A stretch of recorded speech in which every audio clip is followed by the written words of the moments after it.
The one who sweats more in the training ground bleeds less in the battlefield. அது leg டேக்கு போகிறோம். எப்படின்னா the more the stretches you do, the less the chances of getting your knee injured.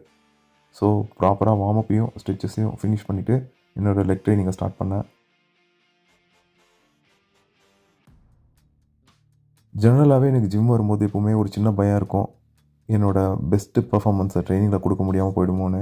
மற்ற மசில்ஸை விட leg training பண்ணும்போது எனக்கு அந்த பயம் இன்னுமே அதிகமாக இருக்கும். அதே பயத்தோடு இன்றைக்கி நான் என்னோடய லெக் ட்ரைனிங்கை பண்ணேன்.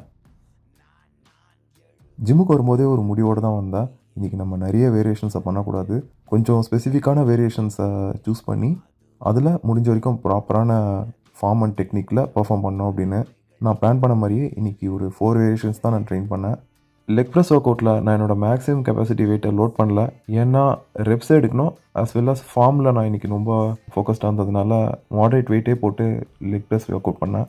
லெக் மசில்னு எடுத்திங்கன்னா நிறைய மசில் குரூப்ஸ் இருக்குது.